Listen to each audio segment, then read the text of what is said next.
بسم الله الرحمن الرحيم. الرحمن علم القرآن خلق الإنسان علمه البيان.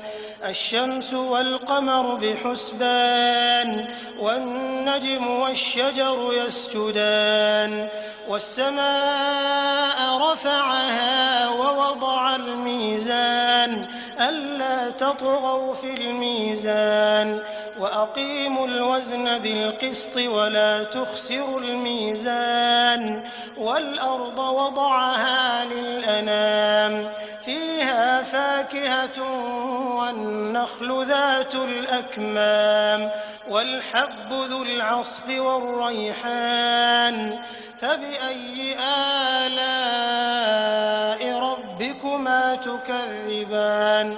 خلق الإنسان من صلصال كالفخار وخلق الجان من مارج من نار فبأي آلاء ربكما تكذبان.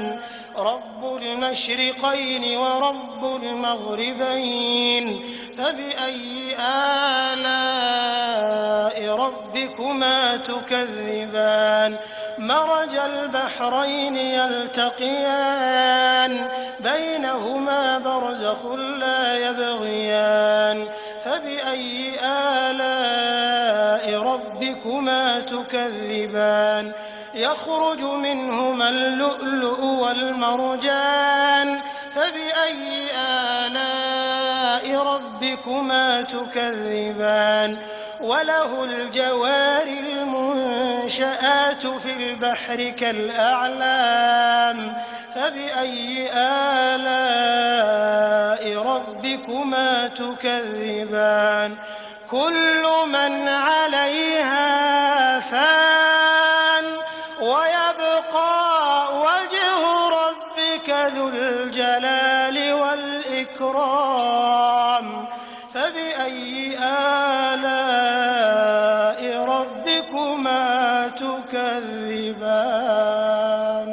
يسأله من في السماوات والأرض كل يوم هو في شأن فبأي آلاء ربكما تكذبان.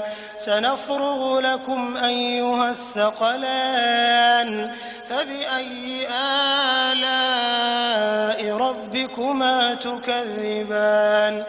يا معشر الجن والإنس إن استطعتم أن تنفذوا من أقطار السماوات والأرض فانفذوا لا تنفذون إلا بسلطان فبأي آلاء ربكما تكذبان.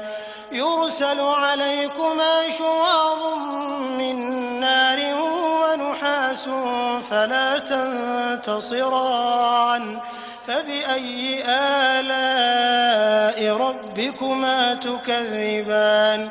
فإذا انشقت السماء فكانت وردة كالدهان فبأي آلاء ربكما تكذبان. فيومئذ لا يسأل عن ذنبه إنس ولا جان فبأي آلاء ربكما تكذبان. يعرف المجرمون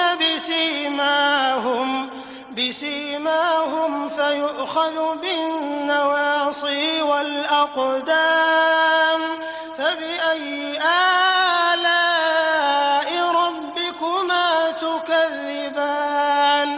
هذه جهنم التي يكذب بها المجرمون يطوفون بينها وبين حميم آن فبأي آلاء ربكما تكذبان.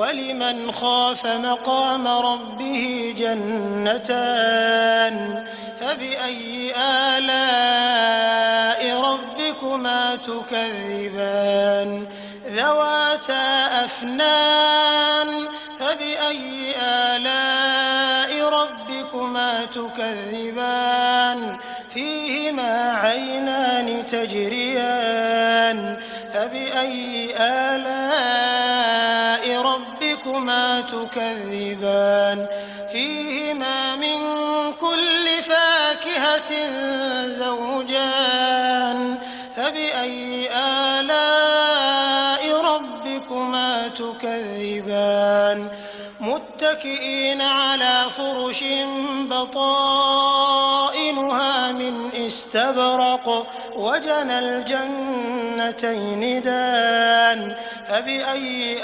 آلَاءِ رَبِّكُمَا تُكَذِّبَانِ فِيهِنَّ قَاصِرَاتُ الطَّرْفِ لَمْ يَطْمِثْهُنَّ إِنسٌ قَبْلَهُمْ وَلَا جَانٌّ فَبِأَيِّ آلَاءِ رَبِّكُمَا تُكَذِّبَانِ كَأَنَّهُنَّ الْيَاقُوتُ وَالْمَرْجَانُ فَبِأَيِّ آلَاءِ رَبِّكُمَا تُكَذِّبَانِ هَلْ جَزَاءُ الْإِحْسَانِ إِلَّا الْإِحْسَانُ فَبِأَيِّ آلَاءِ رَبِّكُمَا تُكَذِّبَانِ وَمِن دُونِهِمَا جَنَّتَانِ فَبِأَيِّ آلَاءِ رَبِّكُمَا تُكَذِّبَانِ